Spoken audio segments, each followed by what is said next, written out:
आदमी कुर्बानी करता है, जानवर ज़िबा करता है, उसमें भी तकवा होना चाहिए। अल्लाह ने कहा अल्लाह के पास तुम्हारे कुर्बानियों के जानवर का गोश्त और खून नहीं पहुंचता।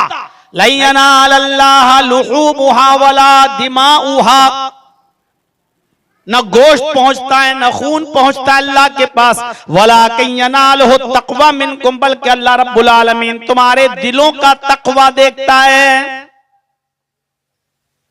हम कुर्बानी का जानवर नहीं ला रहे हैं, पहले मेरा पड़ोसी लाएगा तब हम लाएंगे। पड़ोसी बेचारा 15,000 का बकरा ले आया, अब हम जा रहे हैं, मेरे पड़ोसी ने 15,000 का खरीदा, हम 20,000 का लेके आएंगे। ये तकवा नहीं है, ये दिखावा है। हमने बकरे का फोटो लेकर डाल दिया फेसबुक पर, अब लोग पूछ रहे हैं कमेंट में साहब कितने का बकरा लाए हो, बहुत अच्छा बकरा है। हम बता रहे हैं 20,000 का लाए, 25,000 का लाए। ये तकवा नहीं है। कुर्बानी के अंदर भी तकवा होना चाहिए। कुर्बानी का गोश्त और उसका खून अल्लाह को नहीं पहुंचता, दिलों का तकवा पहुंचता है। इसलिए ये कहना गलत है जो लोग ये कहते हैं अपनी तकरीरों में और जलसों में या मिंबरों पर खड़े होकर कि कयामत के दिन कुर्बानी के जानवर पर बैठकर हमें पुल सिरात क्रॉस करना पड़ेगा। वो पुल सिरात जो बाल से ज्यादा बारीक है और जो तलवार से ज्यादा तेज है, कुर्बानी के जानवर पर बैठकर आदमी पुल सिरात क्रॉस करेगा। ये हदीस मौजू और मनगढ़ंत है, ये हदीस ही नहीं है। अहादीस मौजूआ के नब्बास हाफिज अहमद इब्न हजर अस्कलानी ने लिखा है कि ये मौजू और मनगढ़ंत रिवायत है। एक आदमी 80 साल तक जिंदा रहा, 35 साल के बाद या 40 साल के बाद उसने कुर्बानियां शुरू की। उसने कभी मेंढा ज़िबा किया, कभी बकरा ज़िबा किया, कभी गाय ज़िबा की, कभी कोई और जानवर ज़िबा किया। 30-35 साल में वो अलग अलग किस्म के जानवर ज़िबा करता रहा। तो मुझे बताइए कि वो कौन से जानवर पर बैठकर वो पुल सिरात को क्रॉस करेगा? कौन से जानवर पर बैठकर पुल सिरात क्रॉस करेगा? एक गाय में तो 7-7 हिस्से होते हैं, 7 लोगों की तरफ से एक जानवर ज़िबा किया जाता है। तो कौन 7 आदमी और कौन सी कुर्बानी पर बैठेंगे? इस साल की या इससे पहले वाली या आने वाली? इसलिए मेरे भाइयों, जो चीज हमारी अकल में नहीं आ रही है, हदीस मौजूआ के नब्बास अहमद इब्न हजर अस्कलानी ने कहा है कि ये मौजू और मनगढ़ंत है। ऐसी बातों पर यकीन नहीं करना चाहिए। कुर्बानी जो है उसके अंदर भी तकवा होना चाहिए। हर इबादत के अंदर तकवा है। आप अगर किसी को अल्लाह की राह में खर्च भी कर रहे हैं तो उसमें भी तकवा होना चाहिए। कयामत के दिन एक अमीर और दौलतमंद आदमी को बुलाया जाएगा, उससे पूछेगा अल्लाह मैंने तुझे दौलत से नवाजा था, पैसों से नवाजा था, अमीरी से नवाजा था, बता तूने क्या किया? वो कहेगा अल्लाह मैंने तेरी राह में बहुत सदका किया, तेरी राह में खैरात किया, गरीबों की मदद की। अल्लाह कहेगा कज़ब्ता, ओ मेरे बंदे तू झूठ बोल रहा है, ओ मेरे बंदे तू झूठा है, तूने मेरी राह में सदका नहीं किया, मेरी राह में खर्च नहीं किया। तू तो इसलिए गरीबों में मिस्कीनों में सदका करता था ताकि लोग तुझे बहुत बड़ा खर्चा करने वाला कहें, लोग तुझे बहुत बड़ा ज़कात निकालने वाला कहें, लोग तुझे बहुत बड़ा दानी कहें। इसलिए तूने लोगों को दिखाने के लिए दान दिया, खैरात किया। नहीं, तूने अल्लाह के लिए नहीं दिया। फरिश्तों इसको जहन्नम में फेंक दो। एक शहीद को बुलाया जाएगा जिसने अपनी जान का नजराना दिया होगा।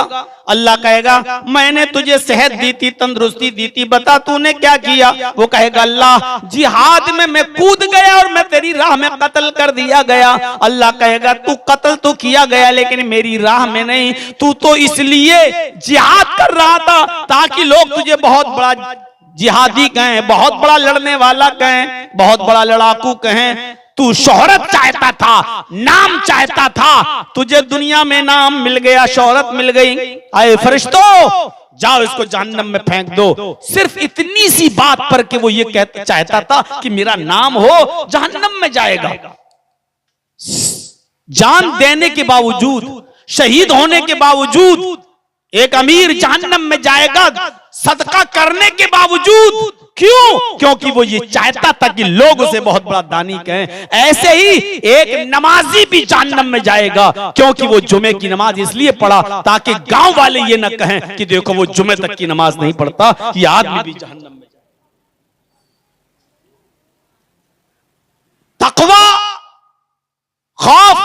और डर वैसा होना चाहिए जैसा अल्लाह मुतालबा कर रहा है।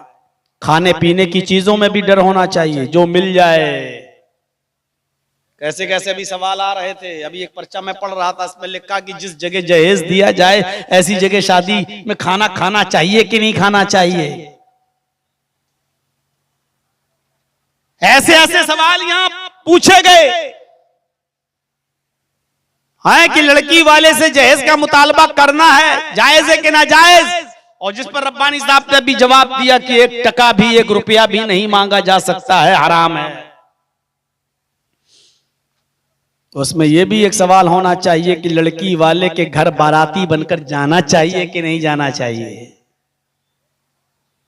तो बहुत आसान हो गया सवाल कि लड़की वाले से मांगना चाहिए कि नहीं मांगना चाहिए। क्या ये डिमांड नहीं है कि 100 आदमी आएंगे? क्या ये मुतालबा नहीं है कि 200 आदमी आएंगे? यानी आप उसको इन्फॉर्म कर रहे हैं 150 आदमी आएंगे, 200 आदमी आएंगे, तो इसका मतलब यह है कि 200 आदमियों का खाना तैयार रखो। और उसमें एक और तरीका, जहेज में कुछ कमी कर देना, लेकिन मेरे मेहमानों की खातिरदारी अच्छी होनी चाहिए। ये कहते हैं कि नहीं कहते हैं? हमारे मेहमान जो आएंगे उनकी खातिर मदारात तवाज़ो अच्छी होनी चाहिए। इसका मतलब क्या है? ये डिमांड नहीं है। इसका मतलब यह है कि बड़े का नहीं चलेगा, खस्सी चलेगा, या चिकन हो तो वो भी देसी चलेगा। यही तो कहने की स्टाइल है। आपने डायरेक्ट नहीं कहा कि चिकन खिलाइएगा, मटन खिलाइएगा, आपने कहा मेहमानदारी अच्छी होनी चाहिए। इसका मतलब यह है कि चापाकल का पानी नहीं चलेगा, बिस्लरी की बोतलें चलेंगी। यह भी एक डिमांड है। तो इस एतबार से अगर देखा जाए तो जहेज में अगर 1 रुपया मांगना भी हराम है तो फिर बारात भी ना जायज हुई। यह भी मुतालबा है, यह भी एक मांगने का ढंग है, यह भी भीख मांगने का एक स्टाइल है, यह भी एक तरीका भीख मांगने। लेकिन होगा कुछ नहीं। पहली तकरीर 1999 में मैंने तीतवारी में की थी, पूरे बिहार में सबसे पहले। आज 2025 है। 26 साल के इस अरसे में एक भी शादी हमें ऐसी नहीं मिली जिसमें कोई ये कह सके कि मैंने बिना बारात के शादी की और बिना जहेज के शादी। मुतालबा नहीं किया, हो गए गैर मौजूदगी में किए होंगे। कोई फर्क, कोई चेंजिंग, कोई तब्दीली नहीं आई। जबकि निकाह जब पढ़ा जाता है तो लड़के के सामने कुरान की ये 3 आयतें पढ़ी जाती हैं और इन तीनों आयतों में तक़वे का जिक्र है। या अय्युहल्लज़ीना आमनुत्तक़ुल्लाह हक़्क़ तुक़ातिह वला तमूतुन्ना इल्ला व अंतुम मुस्लिमून। या अय्युहन्नासुत्तक़ू रब्बकुमुल्लज़ी ख़लक़कुम मिन नफ़्सिन वाहिदा व ख़लक़ मिन्हा ज़ौजहा व बस्स मिनहुमा रिजालन कसीरन व निसाअ वत्तक़ुल्लाहल्लज़ी तसाअलून बिही वल अरहाम इन्नल्लाह काना अलैकुम रक़ीबा। तीसरी आयत, या अय्युहल्लज़ीना आमनुत्तक़ुल्लाह व क़ूलू क़ौलन सदीदा युस्लिह लकुम अअमालकुम व यग़फ़िर लकुम ज़ुनूबकुम व मन युतिइल्लाह व रसूलहु फ़क़द फ़ाज़ फ़ौज़न अज़ीमा। ये 3 आयतें पढ़ी जाती हैं और तीनों आयतों में तक़वा घुसा हुआ है, इंटर है तक़वा। उसके हर तीनों आयतों के अंदर यही कहा गया, अल्लाह से डरो, अल्लाह से डरो। यानी अल्लाह के इस कलमे के जरिए तुमने दूसरे की बेटी को, दूसरे की बहन को अपनी ऊपर हलाल किया है, इसलिए पूरी जिंदगी तक़वे से भरी हुई होनी चाहिए। लेकिन जहां ये आयतें पढ़ी जा रही हैं उसी जगह पर बाराती मौजूद हैं, उसी जगह पर चोर मौजूद हैं, उसी जगह पर डकैत मौजूद हैं जो लड़की वाले के घर डाका डाल रहे हैं। जहां तक़वे की आयतें पढ़ी जा रही हैं चोर वहीं मौजूद है। बुरा लग रहा होगा ना, चोर कह रहे हैं मौलाना। चोर तो छोटा जुमला है, डकैत कहना चाहिए। लड़की वाले के घर पहुंच कर कह रहे हैं अच्छा नहीं खिलाया तो जिंदगी भर तेरी लड़की परेशान रहेगी,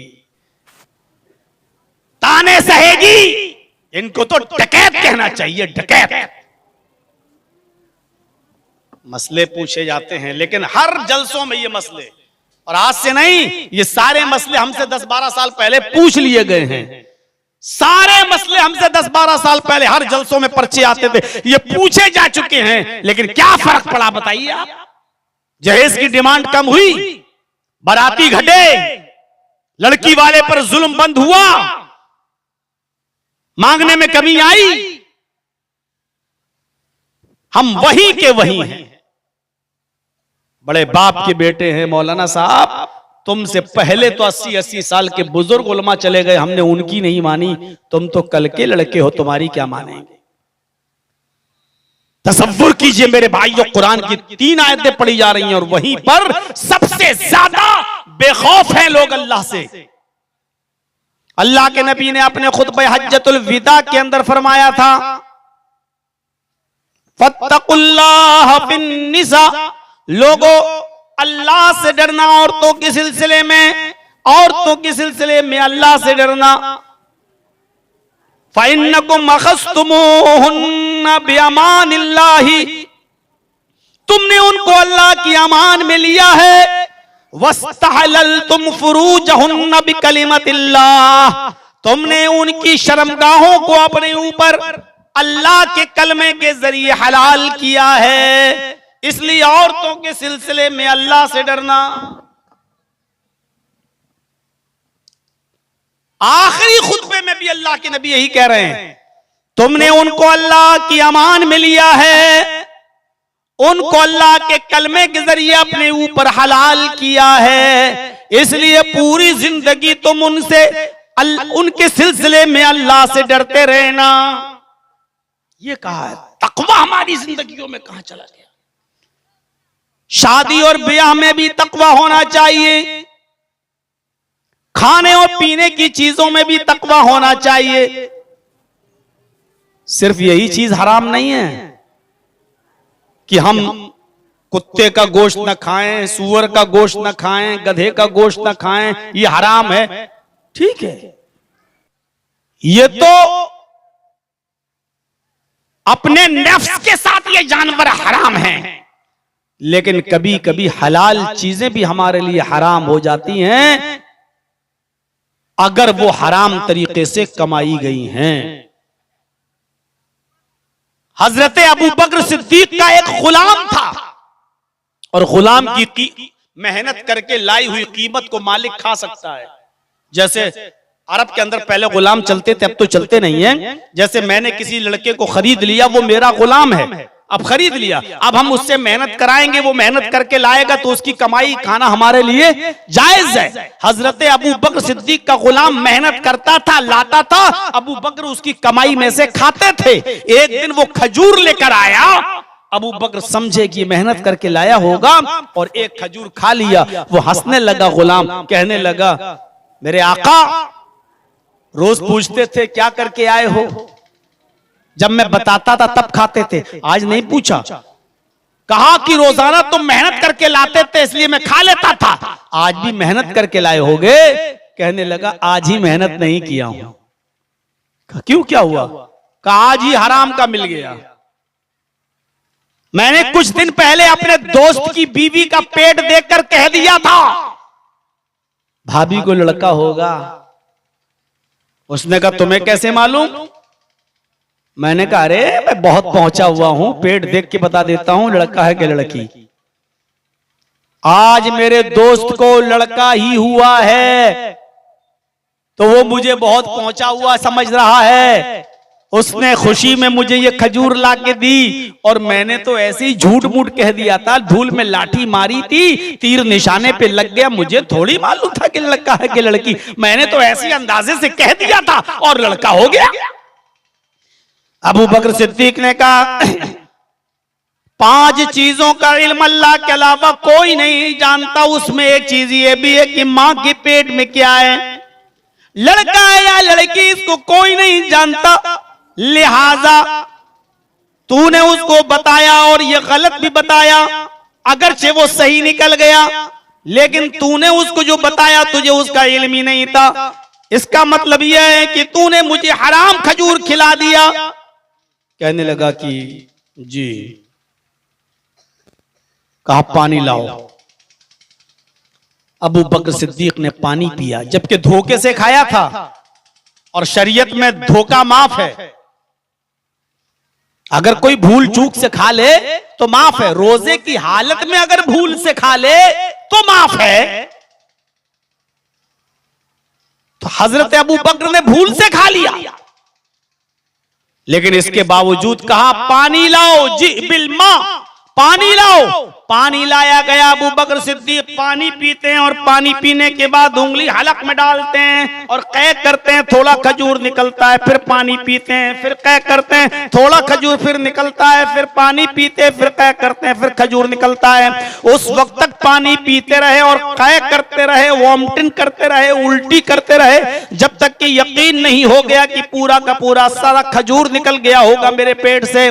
जब सारा खजूर निकल गया तब कहा कि हराम का जब कोई एक लुकमा खाता है तो अल्लाह उसके दिल पर ब्लैक पॉइंट बना देता है, सियाह नुक्ता उसके दिल पर रख देता है। अगर वो तौबा कर ले तो अल्लाह उस ब्लैक पॉइंट को मिटा देता है, उसको डिस्ट्रॉ कर देता है। और अगर वो तौबा नहीं करता तो वही नुक्ता फैलते फैलते फैलते फैलते वही पॉइंट बढ़ते बढ़ते पूरे दिल को काला कर देता है। और जब इंसान का पूरा दिल काला हो जाता है तो फिर उसको परवाह नहीं होती कि ये पैसा मेरे पास कहां से आ रहा है, कहां जा रहा है। उसके दिल से ये एहसास, सोचने और समझने की शक्ति छीन ली जाती है। वो ये तसव्वुर नहीं करता कि कहां से आ रहा। आने दो, आने दो। ना पैसा कमाने में ना खर्च करने में। आज चुनावी लीडरों को देख लो, 1-1 करोड़ रुपए देके तो टिकट खरीदते हैं और फिर जीतने के लिए भी पैसा खर्च करते हैं। 15-15 कैंडिडेट एक इलाके से खड़े हो जाते हैं, एक ही तो जीतता है। बकिया सब लोगों ने जो लाखों करोड़ों रुपया बेकार किया। अल्लाह अगर नाजायज तरीके से कमाओगे तो नाजायज जगहों पर खर्च भी कराएगा। अल्लाह रब्बुल आलमीन वो देने पर कादिर है तो छीनने पर भी कादिर है। मेरे भाइयों तसव्वुर करें आप, अबू बकर सिद्दीक ने खजूर खाया था। खजूर तो हलाल था ना, लेकिन तरीका कमा कर लाने का गलत था, इसलिए वो खजूर भी हराम हो गया। अबू बकर सिद्दीक ने उसको भी कै करके निकाल दिया, उसको भी कै करके निकाल दिया।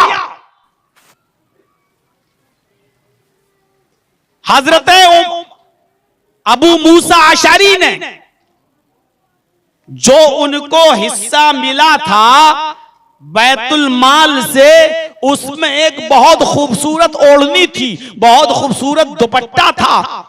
हजरत अबू मूसा अशरी उस बैतुल माल के कैशियर थे, उनके हिस्से में ये दुपट्टा, ये ओढ़नी आ गई, बहुत खूबसूरत ओढ़नी। अब वो कहने लगे कि मेरे पास तो बीवी भी नहीं है, मेरे पास बेटी भी नहीं है, तो मैं इस ओढ़नी का क्या करूंगा। अबू मूसा अशरी ने वो दुपट्टा, वो ओढ़नी हजरत उमर फारूक की बीवी को गिफ्ट दे दिया। उमर फारूक की बीवी को गिफ्ट कर दिया कि आप अमीरुल मोमिनीन की बीवी हैं, आप ये ले लीजिए। मेरे पास मेरी बीवी होती तो मैं उसको दे देता, लेकिन मेरी बीवी इंतकाल कर गई और मेरी बेटी भी नहीं है, इसलिए मैं इस दुपट्टे का क्या करूंगा, आप ले लीजिए तोहफे में, मैं आपको दे रहा हूं। हजरत अबू मूसा अशरी ने गिफ्ट के तौर पर उमर फारूक की बीवी को वो ओढ़नी दे दी। गिफ्ट में जायज है, गिफ्ट देना, तोहफा देना लेना जायज है। मेरे भाइयों, हजरत उमर जब घर में घुसे तो उनकी बीवी ने वो ओढ़नी ओढ़ ली। आज मेरे शौहर मुझे इस कपड़े में देखेंगे, इस दुपट्टे में देखेंगे तो बड़े खुश होंगे। देखिए, शौहरों के लिए बनती थी, संवरती थी। आजकल की औरतें तो शादियों में जाके गैरों के लिए बनो संवर के जाती हैं, घर में रहेंगी चुड़ैल बनकर और बाहर जाएंगी हेमा मालिनी की अम्मा बनकर। शौहर देख ले तो और बाहर सब देखें, और जो लड़के देखते नहीं हैं और नजर ना उठाएं तो घर पे आके आईने में खड़ी होती, क्या बात है आज मुझे लोगों ने देखा क्यों नहीं है, कुछ कमी तो नहीं है। ये आज की औरतों की सोच है। आज की औरतों की सोच। ओढ़नी तोहफे में मिली। उमर फारूक की बीवी को जब ओढ़नी मिली तो उन्होंने ओढ़ लिया। आज मेरे शौहर खुश होंगे। हजरत उमर जब घर में घुसे, अपनी बीवी को नई ओढ़नी ओढ़े हुए देखा, खूबसूरत ओढ़नी ओढ़े हुए देखा, तो पूछा, ये ओढ़नी तुम्हें किसने दी, कहां से आई? मेरी तनख्वाह तो इतनी है नहीं कि मैं इतनी महंगी ओढ़नी खरीद कर तुम्हें दे सकूं। ये तुम्हारे पास ओढ़नी कहां से आई? हजरत उमर फारूक की बीवी ने जवाब दिया, मेरे प्यारे शौहर, आपने खरीद कर नहीं दी तो क्या हुआ? अबू मूसा अशरी ने मुझे बतौर एक गिफ्ट दी है। गिफ्ट देना लेना तो जायज है। अगर उन्होंने गिफ्ट में मुझे दे दी तो क्या बुरा किया? उनकी बीवी नहीं है, इंतकाल हो गया, और उनके पास कोई बेटी भी नहीं है। उन्होंने अगर मुझे दे दिया तो क्या हो गया? हजरत उमर फारूक ने अपनी बीवी के सर से वो ओढ़नी उतारी और उसको लपेट दिया, बिल्कुल गोल कर दिया, ऐसे लिया, लपेटा, और लेकर दौड़े और सीधे बैतुल माल में गए। बैतुल माल के खजानची से, ट्रेजरी से अबू मूसा अशरी से कहा, क्या तुमने ये ओढ़नी मेरी बीवी को तोहफे में दी है? कहा जी। उठाया उस ओढ़नी को और उन्हीं के सर पे दे मारा। आए अबू मूसा, जहन्नम में भेजने के लिए तुझे मेरा ही घर मिला था, जहन्नम में दाखिल करने के लिए तेरी नजर मेरी फैमिली पर ही पड़ी थी, मेरे घर पर ही पड़ी थी, तुझे कोई और नहीं मिला।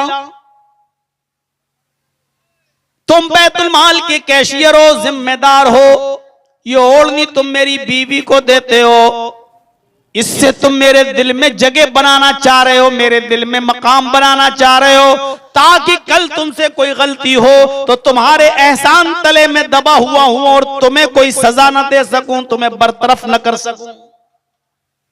देख रहे हैं आप ईमानदारी, इसको कहते हैं तकवा। जैसे आजकल कुछ लोग दावत दे देते हैं, मौलाना साहब खस्सी खिला दिया, मुर्गा खिला दिया, 5 दिन के बाद फोन आ रहा है कि मेरा एक दोस्त है, मौलाना साहब आप उसको प्रोग्राम दे दीजिए। अब जर्जी साहब उस खस्सी और उस चिकन के एहसान के नीचे दबे हैं। अब अगर मना कर दिया तो कहेंगे देखो यही ताल्लुकात हैं, मेरी बात नहीं मानी है। एहसान तले जब आदमी दब जाता है तो मजबूर हो जाता है। हजरत उमर ने यही कहा, तुमने मेरी बीवी को ये ओढ़नी इसलिए दी ताकि मैं तुम्हारे एहसान तले दब जाऊं और कल तुमसे कोई गलती हो तो मैं तुम्हें कोई सजा ना दे सकूं। उठाओ ये ओढ़नी, रखो अपने पास, और याद रखना अगर कल तुमसे भी कोई गलती होगी तो मैं तुम्हें डबल सजा दूंगा, क्योंकि जिम्मेदारों को मैं डबल सजा देता हूं। ये था तकवा। हजरत अली ईद के दिन सुबह गुस्ल करके जब बाहर निकले तो क्या देखते हैं कि उनकी बीवी फातिमा, हजरत अली की बीवी फातिमा अपने गले में सोने का हार पहन रही हैं। हजरत अली ने पूछा कि फातिमा ये हार तुम्हारे पास कहां से आया? मैंने तो तुम्हें ये हार नहीं दिया। कहने लगी ये हार मेरा नहीं है, मैंने बैतुल माल के कैशियर से आज के लिए आरियतन लिया है, उधार लिया है, आरियतन उधार लिया है। ईद के दिन है आज ना, मैं पहन लूंगी, बस नमाज पढ़ने जा रही हूं और नमाज पढ़ के वापस आऊंगी, शाम को ये हार फिर बैतुल माल पहुंचा दूंगी। मैंने इसलिए लिया है कि मेरी सहेलियां आज नए कपड़े पहन कर आएंगी, हार वगैरह पहन कर आएंगी, मेरे पास कुछ नहीं है, इसलिए मैंने बैतुल माल से ये आरियतन उधार ले लिया है, सिर्फ आज भर के लिए। हजरत अली ने बैतुल माल के कैशियर को डांटते हुए कहा कि यह हार तमाम मुसलमानों की अमानत है, तुमने मेरी इजाजत के बगैर यह हार कैसे दे दिया है? तुमने मुसलमानों से इजाजत ली इस हार को देने की? कहा नहीं। अपनी बीवी के गले से वो हार उतारा और उस हार को बैतुल माल में जमा कर दिया। फरमाया, आए मेरी बीवी, जरूरी नहीं कि ईद की नमाज पढ़ने जो औरतें आ रही हैं सबके सब सोने के जेवर पहने हो और सबके सब नए कपड़े पहने हो, मैं तुम्हें पुराने कपड़ों में देखना गवारा कर लूंगा, बगैर जेवर के तुम्हारा ईद का नमाज पढ़ लेना गवारा कर लूंगा, लेकिन बैतुल बैतुल माल से कोई चीज बगैर मुसलमानों की इजाजत के देना मैं गवारा नहीं करूंगा। ये तकवा था उनकी जिंदगी के अंदर। आज ये तकवा हमारी जिंदगियों के अंदर से खत्म हो चुका है, मफकूद हो चुका है। कहां रहा तकवा आज हमारे अंदर? खाने में भी तकवा होना चाहिए और कमाने में भी तकवा होना चाहिए। हम जो चीज कमा रहे हैं वो जायज है कि ना जायज, वो हलाल है या हराम? मसलन हमारी ये दुकान है चाय की और ये हमारे पड़ोसी की है दुकान चाय की। एक आदमी वहां से चाय पीने आ रहा है, अब कंपटीशन का दौर है। इधर आओ, इधर आओ, आओ भाई, आओ आओ आओ आओ आओ आओ, 10 रुपए, 10 रुपए, आओ 10 रुपए। और वो आपकी आवाज पर चला गया और दूसरा बेचारा खामोश बैठा रहा। आप क्या समझते हो कि आपने ये 10 रुपए की चाय उसको दी तो क्या आपके लिए जायज हो गई? जब दो आदमियों की दुकानें पास पास में मौजूद हैं तो आप पुकार क्यों रहे हो? उसकी मर्जी, वो जिस दुकान पे जाना चाहे। बहुत बारीकियां हैं, बहुत बारीकियां। लेकिन आज कंपटीशन का दौर। दो सहाबियों की कपड़े की दुकान मौजूद थी, दो सहाबियों की कपड़े की दुकान। एक कस्टमर आया एक सहाबी की दुकान पर, आवाज नहीं दी उन्होंने, आया और एक कपड़ा खरीद कर चला गया। थोड़ी देर के बाद दूसरा कस्टमर आया, फिर उसी दुकान पर आया, दूसरा कपड़ा भी ले गया। तीसरा एक और आया, उसी दुकान पर आया। दुकान के मालिक ने उस आदमी को भी एक कपड़ा बेच दिया। थोड़ी देर के बाद चौथा कस्टमर आया। अब ये दुकानदार सोच रहा है, या अल्लाह, मैंने तो 3 कपड़े बेच दिए हैं और मेरा पड़ोसी भी मेरा भाई है, बेचारा मुसलमान है, उसकी दुकान पर अभी तक कोई कस्टमर नहीं आया। मेरे भी 4-5 बच्चे हैं, इसके भी 4-5 बच्चे हैं, मेरी भी बीवी है, इसकी भी बीवी है। मैंने तो इतना कमा लिया है कि आज मेरे घर में चूल्हा जल जाएगा।